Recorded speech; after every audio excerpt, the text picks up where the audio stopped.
I gather the King Charles III, has prorogued Parliament. I think it was on Thursday. It's Saturday as I put this out. And I understand that the King has prorogued Parliament, bringing to an end the parliamentary session, and there'll be a new Parliament, I think on the 7th of November, which is about 8 or 9 days hence, is it not? Which means, what does that mean? In other words, the government has come to an end. I wanted to know what this all meant, because I'm slightly confused. And as you know, I'm not the sharpest tool in the toolbox. I am a bit dense. It has taken me a long time to sort of wake up to everything that's going on in this world. And so I just wondered what that meant. I mean, who's in charge now if the government has been dismissed? Or have they abandoned their post? How does it work? So I've had a look over here. Look, on the UK Parliament line website, UK Parliament, here it is. And we'll find out what it says under prorogation, if one can actually pronounce that word. It says prorogation, pronounced prorogation. There we are. Thank you very much. Look, there it is. Bing, marks the end of the parliamentary session. It is the formal name given to the period between the end of a session of Parliament and the state opening of Parliament that begins in the next session. I believe that's on the 7th of November. The parliamentary session may also be prorogued for a short time before Parliament is dissolved ahead of a general election. Well, I don't think they've called a general election. So how is this marked? The King formally prorogues Parliament on the advice of the Privy Council. Prorogation usually takes place in the form of announcement, "Ladies and gentlemen," on behalf of the King, read in the House of Lords. As with the state opening of Parliament, it's made to both houses, and Speaker of the House of Commons and the MPs attend the Lords' Chamber to listen to the speech. The same announcement is then read by the Speaker in the Commons. Following this, both Houses of Commons and the House of Lords are officially prorogued and will not meet again until the next state opening of Parliament. Right. So, but what happens? The prorogue announcement sets out the major bills that have been passed during the session and also describes the other measures that have been taken. Well done. These are the bills and this is what we've done. But what happens to the bills still at progress? Have we got the online safety bill? Has that been halted or has that now passed? Has it actually had royal assent? I'm not too sure. Maybe it hasn't, which will be interesting. Maybe it won't get it. Maybe they've thought twice, or maybe I'm just wishful thinking. Well, according to this, prorogation brings to an end nearly all the parliamentary business. However, public bills may be carried over from one session to the next, subject to agreement. The first bill to be treated in this way was the Financial Services and Markets Bill in 1998, whatever. So what happens to the questions for government? What happens to questions for government departments at prorogation? Motions, and not those kind of motions, including early day motions, lapse when the House becomes prorogued. Questions that have been not answered fall. Nothing will happen with them. If they have not been answered, then they will stay unanswered. I hope that doesn't mean that Andrew Bridgen's call for a 3-hour debate on the medical intervention bill, harms bill, isn't going to disappear. Let's see what else happens. No motions or questions can be tabled during the prorogation on the occasions when the departments are unable to answer questions substantively before ministers provide a standard answer. It has not proved possible to respond to the right honourable member in the time available for blah, blah, blah. This is our get out clause. Right. So I ask again, if Parliament session has come to an end and they can't ask questions and basically nothing's going on, there's nothing to see here, can you mind the doors, please, keep out? Thank you very much. A bit of tumbleweed is going over. Who's in charge? Who's in charge now? Is this a dereliction of duty? They're just wandering out? Is this like when, Thetford in Norfolk, when some questions were asked, and at a council meeting, and questions were asked, councils didn't like it, so they all went, time to adjourn, and they got up, and they just left and had sandwiches in a back room. And I thought to myself, well, you've just left your posts. Surely that's a sign that you don't, you can't take the responsibility very seriously, the running of your county council. And the members of the public there in the public gallery should have basically said, well, if you won't do it, we will. Is this a case that we could do that now? If the government and the king have said, right, well, sorry, mate, it's come to an end. There's just over a week, and then we'll be back. Is anybody in? Is it like a ship where everybody is abandoned ship? They're going, all right, we're all in the lifeboats. We'll just go round and see what happens. Is this a loophole? I mean, it may well be wishful thinking on my part, but wouldn't it be good if it meant that actually this was an opportunity for the members of the public to go, we'd like to be the Parliament now, thank you very much. We'd like to be the government, thank you very much.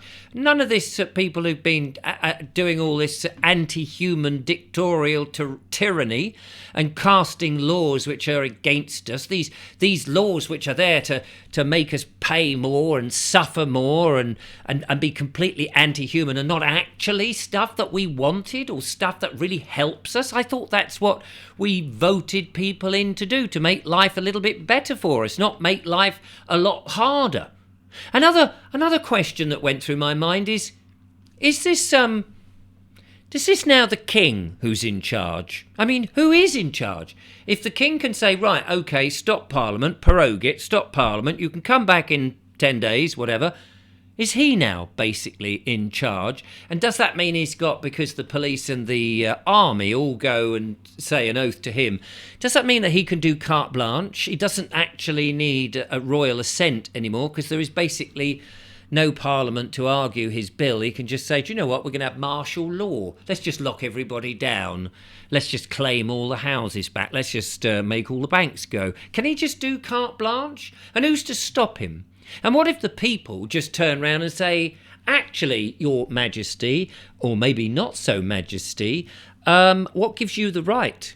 What gives you the right above me, another living, breathing man? After all, you are a living, breathing man, aren't you? And not just some sort of, I don't know, some lizard, giant lizard, are you? But you are a living, breathing man. What gives you the right, then, in God's world, to be above me anyway? Are you staking your claim on some thugs that came across the sea in 1066? Is that what you're doing? Staking the claim that you are the owner of all this stuff thanks to that moment?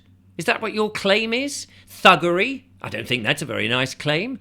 So who is in charge? That's what I would like to know. I mean, if nobody is in charge, maybe we, the people, and we don't know the pageantry of the whole thing. The old, hear me, we prorogue Parliament, no, nothing to see. All of this, and then the pomp and circumstances with Black Rod and his stick coming in and bang, bang, bang. All of that might just be a distraction technique so that we just think, oh, this is normal. Because do you know, were you taught this at school? Do you know what proroguing actually means? Is there a loophole that basically just means, well, actually, this is a moment where you, the people, if you're not happy with the Parliament, get the opportunity to say, actually, we'll take it over, thank you very much, just temporarily, for 6 months or so, something like that, until we can sort of get some candidates together, better ones than your lot, and maybe in the meantime we'll just make a few simple things to make it more humane for people, instead of these anti-human things. We'll get rid of ULEZ, just as a matter of course. Council tax can be absolutely scrapped for the time being. We think that people should, of course, make a donation to their local environment, naturally, but does it need to go to a central fund that's actually funding war? We'll stop all wars. We'll call back our army. We won't get involved in any of these overseas wars anymore. We'll sort out our borders. We'll just do simple things, simple things like that. We'll reappraise what they're teaching in schools. Maybe we'll teach the kids what proroguing is in school. We'll teach them who they are in law. Maybe we don't need so many acts and statutes. Maybe all these parking fines and these other things, speeding tickets and all this sort of corporation. Maybe we can unincorporate the government if we are in power, just for this 6 months. Unincorporate it, stop it from being a corporate business registered on Dun and Bradstreet there as a private for-profit business. Maybe we could just do away with the private bar guild and say, actually, our courts now, all courts will be run by trial by jury, 12 men of our peers. Not a magistrate, not anybody who's taken 2 oaths, one to the private bar guild and one to the public, and not actually tell the people, so that when they turn up in court, they don't know what oath the judge and the prosecutor and the clerk of the court are actually doing. Maybe we could just get rid of all of that nonsense where the judge and the prosecutor and the clerk of the court are all chummying up to get jurisdiction over somebody based on a capitalisation of some legal fiction. Maybe we could do that whilst we're in power, temporarily, whilst we get into some sort of thing, an assembly of people. Not a parliament, not anything that is there, not government, none of that nonsense. Maybe we could. Is this a chance? Is this the opportunity to say, do you know what, WHO, WEF, trying to pinch our sovereignty? Zip. No, sorry, all that old system has gone. We have got a few days to think about it after all. I mean, does it make sense? I mean, if we're not happy with the way it's going and we go, well, the Tories, not sure about the Tories, but the Labour, oh my God, do we want that? Do we want this or worse than this? Or do we want a shambolic load of independents who haven't quite got their act together? Do we just want an assembly of people, a bit like the old Wittens, where we vote in the elders who've got wisdom, who've been around, who knows a few things, and we elect people, and maybe they change regularly. Maybe they answer to us, the people, through referendums and things like that. I don't know. Maybe there's some other ideas that I haven't even thought of, possibly, because as I say, I'm not the sharpest tool in the toolbox. There may be loads of ideas. Is this a golden opportunity for us to say, do you know what, stand aside, you've all left your posts, you're all on holiday, you're not really doing anything, you don't seem to be doing anything for us. Is this a chance for us to say, actually, we could do this a lot more better than you, a lot more seriously. We would do it honourably. We wouldn't be taking all these backhanders. Anybody who's found to doing that would be out immediately. We could get rid of that. Maybe the civil service doesn't need to be in there for the start of it all, because you're all a bit used to it and you're all a bit sort of, oh no, you can't do that and all of that. Maybe we could just tear up the rule book and start afresh and say, look, the world is in such a terrible place. People have been poisoned left, right and centre. We've had our water poisoned, our air poisoned. We don't want this anymore. Our children's minds are being poisoned. We're not being told the truth anyway. Maybe it's time. Is that what prorogue really means? Is it an opportunity for us? Or am I just pissing in the wind? Maybe I am. Maybe this is something you can't do. Maybe this is just a pipe dream. But sooner or later, we've got to wake up to it, haven't we? We've got to wake up and say to ourselves, is this really what we want as people, as members of this land? Is this how we do things here? They might do it in Europe. They might do it on the other side of the world in different hemispheres. But is that how we do it? Are we just going to stay here oppressed by people that we pay, that we vote in to be our masters when they should be our servants? Is that what we're going to do? Is that how it's going to run out? Is that what we really want? I don't know what proroguing means, but if there's the slimmest chance that we can just say, do you know what, you've abandoned your post, so we're going to take it over, then I think we should. We should show these people, these leeches on society, we should show these people who are greedy and just think for themselves that actually we, the people of this land, we can do a better job.